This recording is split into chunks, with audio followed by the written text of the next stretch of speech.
Hi hello കൂട്ടുകാരെ, ഇന്നിവിടെ തകർത്തു മഴയാണ് കേട്ടോ എൻ്റെ വീട്ടിൽ. അപ്പോൾ വെള്ളമൊക്കെ ഇതുപോലെ കയറി കയറി വരുന്നുണ്ട് കേട്ടോ. വെള്ളം കയറ്റമാണെന്നാണ് പറഞ്ഞിരുന്നത്. അപ്പോൾ അത് കണ്ടോ, വെള്ളമൊക്കെ കയറി എല്ലായിടത്തുമായിട്ടുണ്ട്. അപ്പോൾ നമുക്കിനി നമ്മൾ എന്താ വയ്ക്കാൻ പോണത്? മീൻ കുക്കുകയാണ് കേട്ടോ. മീൻ ഉണക്കമീനാണ്. ഇത് കുറിച്ച് എന്നാണ് നമ്മുടെ നാട്ടിൽ പറയുന്നത് കേട്ടോ. നിങ്ങളുടെ നാട്ടിൽ എന്താണെന്ന് കമൻ്റ് അടിക്കുക കേട്ടോ. അപ്പോൾ നല്ല മഴ വരുന്നുണ്ട്. എന്തായാലും നല്ല ഭംഗിയുണ്ട് കാണാൻ വേണ്ടി. അപ്പം നമുക്ക് എന്തായാലും സ്റ്റാർട്ട് ചെയ്യാം. നമ്മളെ അമ്മ വരുന്നുണ്ട് കേട്ടോ. അമ്മയാണ് ഇതെല്ലാം ചെയ്യുന്നത് കേട്ടോ. അപ്പം അമ്മ മീനെടുത്ത് ക്ലീൻ ചെയ്യുന്നുണ്ട്. അതിനിടയ്ക്ക് എൻ്റെ ലച്ചുമോള് വന്ന് നോക്കുന്നുണ്ട്, അമ്മാമ്മ എന്താ ചെയ്യുന്നത് എന്ന് നോക്കിക്കൊണ്ട്. അപ്പം അതിൻ്റെ തലയും വാലും എല്ലാം ഒന്ന് നന്നായിട്ടൊന്ന് ക്ലീൻ ചെയ്ത് ഫ്രഷാക്കി എടുക്കണം. നമ്മൾ എങ്ങനെയാണ് പച്ചമീൻ എടുക്കുന്നത് അതുപോലെ തന്നെ നന്നായിട്ട് ക്ലീൻ ചെയ്തെടുക്കുക കേട്ടോ. അതിൻ്റെ തലയൊന്നും വേണ്ട, അതിൻ്റെ തലയൊന്നും എടുക്കുന്നില്ല. ഇത്ര മാത്രം എടുത്ത് വെള്ളത്തിനകത്ത് നമ്മൾ ഇടുന്നുണ്ട് കേട്ടോ. ഈ വെള്ളത്തിനകത്ത് ഇരുത്തേണ്ട കാരണമുണ്ട്. ഒരു മണിക്കൂറെങ്കിലും മാക്സിമം നമ്മൾ വെള്ളത്തിനകത്തിട്ട് വെക്കണം. കാരണം ഇതിനകത്ത് നല്ല ഉപ്പുണ്ട്. അതിൻ്റെ ഇടയ്ക്കാണ് ലച്ചു ഇറങ്ങിയത് കേട്ടോ, കളിക്കാൻ വേണ്ടി എന്ന് പറഞ്ഞുകൊണ്ട്. അപ്പം അമ്മ ഏകദേശം മീൻ വെട്ടി തീരാറായിട്ടുണ്ട് കേട്ടോ. അപ്പം മീൻ എല്ലാം ക്ലീൻ ആക്കിയിട്ടുണ്ട് കേട്ടോ. അപ്പം നമ്മുടെ മീൻ വെള്ളത്തിനകത്തിട്ട് ഇത്രയും വെച്ചിട്ടുണ്ട്. കാരണം വേറെ ഒന്നുമില്ല, മീൻ വെള്ളത്തിനകത്തിട്ട് വെച്ചിരിക്കുന്നത് അതിൻ്റെ ഉപ്പ് രസം കുറച്ച് പോകണം. നന്നായിട്ട് ഉപ്പുണ്ട് അതിനകത്ത്, അതുകൊണ്ടാണ് കേട്ടോ. അപ്പോൾ നമുക്ക് ആവശ്യത്തിനുള്ള 2 സവാള എടുത്തിട്ട് നല്ല നൈസായിട്ട് വേണം അരിയാൻ. ഇതുപോലെ നല്ല നൈസായിട്ട് വേണം നമ്മൾ അരിഞ്ഞെടുക്കാൻ കേട്ടോ. അത് പ്രത്യേകിച്ചൊന്ന് നോക്കണം. എല്ലാം ഒരേ ഇതിന് വേണം വരെ. പിന്നെ 2 പച്ചമുളക് എരിവിനനുസരിച്ച് നമുക്ക് ചേർക്കാം. നീളത്തിന് ഇതുപോലെ ചെയ്യാം. ഇനി നമുക്ക് എണ്ണച്ചട്ടി എടുത്ത് വെച്ച് ചൂടാക്കി എണ്ണ എടുത്തൊഴിക്കാം. അതിനുശേഷം നമ്മൾ മീൻ ഓരോന്നായി ഇതുപോലെ പറക്കി നല്ല ഇതാക്കി നമ്മൾ വെക്കുന്നുണ്ട് കേട്ടോ.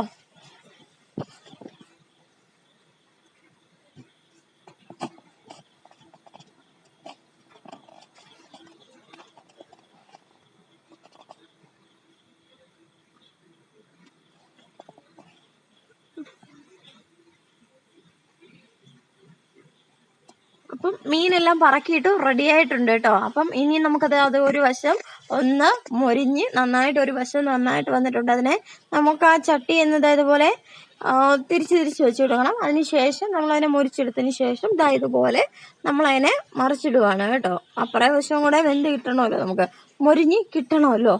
അപ്പോൾ അതുകൊണ്ട് തന്നെ ഇതുപോലെ മുറിച്ച് നമ്മൾ എടുക്കുന്നുണ്ട് കേട്ടോ. ഇതുപോലെ എല്ലാം മറിച്ച് നമ്മൾ ഇട്ടിട്ടുണ്ട് കേട്ടോ. അപ്പോൾ ഇതുപോലെ പൊടിക്കാതെ നമ്മൾ ചെയ്യണം. അതിനുശേഷം നമ്മൾ ചെയ്ത് വെച്ചിരുന്ന സവാളയും പച്ചമുളകും നമുക്കിതിനകത്തിട്ട് നമുക്കിതുപോലെ കുറച്ച് നേരം ആ വശം വേകുന്നത് വരെയും നമുക്കിത് ഇങ്ങനെ തന്നെ ഇടണം. അപ്പം ഏകദേശം ഇതും ഒന്ന് വഴണ്ട് കയറി ഒരു ഉപ്പ് രസത്തിൽ. അപ്പം നമുക്ക് എരിവിനനുസരിച്ച് കുറച്ച് മുളക് പൊടിയും കൂടെ ചേർത്ത് നന്നായിട്ടൊന്ന് അതും കൂടെ നമുക്ക് ചെയ്ത് കുറച്ച് നേരത്തേക്ക് ഒന്ന് വെക്കണം. അപ്പം ഇത് ചട്ടിയിലെ മീനൊന്ന് ഇതുപോലെ ഇതുപോലെ കറക്കി നമുക്കൊന്ന് മുറിച്ചെടുക്കണം. അത് ഏകദേശം മുരിഞ്ഞ് വന്നിട്ടുണ്ട്. അപ്പം ഇതുപോലെ നമുക്ക് എല്ലാം മിക്സ് ചെയ്ത് നന്നായിട്ടൊന്ന് വഴറ്റി, എന്ന് വെച്ച് കഴിഞ്ഞാൽ ബ്രൗൺ കളറിൽ ഏകദേശം ആകണം. നമ്മുടെ സവാള ഒന്ന് വഴണ്ടി കയറണം. അപ്പം അതിൻ്റെ ഉപ്പും ആ ഒരു ഇതും ടേസ്റ്റും ഒക്കെ വേറെയാണ്. അപ്പം നമുക്കിത് ഈ മീൻകറി ഉണ്ടാക്കി ഈ മീൻകറി ഇത്രയും ഇതിലും മീൻകറിയല്ല, ഈ ഉണക്കമീൻ വറുത്തത് ഇത്രയും ചെയ്ത് കഴിഞ്ഞാൽ നമുക്ക് ടേസ്റ്റി ആയിട്ട് എത്ര വേണമെങ്കിലും ചോറുണ്ടാകും കേട്ടോ. അത്ര നല്ല ടേസ്റ്റാണ്. അപ്പോൾ ഇത് അടുക്കി പിടിക്കാതിരിക്കാൻ നമ്മൾ കുറച്ച് എണ്ണയും കൂടെ ഒഴിക്കുന്നുണ്ട് കേട്ടോ. അപ്പോൾ ഇതുപോലെ നമ്മൾ ഇളക്കി നമ്മുടെ ഉണക്കമീൻ ഇവിടെ റെഡി ആവുന്നുണ്ട്. അപ്പം ഇതൊന്ന് വെന്ത് വരാൻ വേണ്ടി നമുക്ക് കുറച്ച് നേരത്തേക്കൊന്ന് അടച്ച് വെച്ചിട്ടുണ്ട് കേട്ടോ. അപ്പോൾ നമുക്ക് ആ സമയമായി നമുക്കൊന്ന് തുറന്ന് നോക്കാം. അപ്പോൾ ഏകദേശം ഒക്കെ ഒന്ന് റെഡി ആയിട്ടുണ്ട് കേട്ടോ. റെഡിയായി അതുപോലെ നന്നായിട്ടൊന്ന് ആയിട്ടുണ്ട് ഏകദേശം. ഇനി അത് കണ്ടോ, ഇതുപോലെ ആയിട്ടുണ്ട് കേട്ടോ.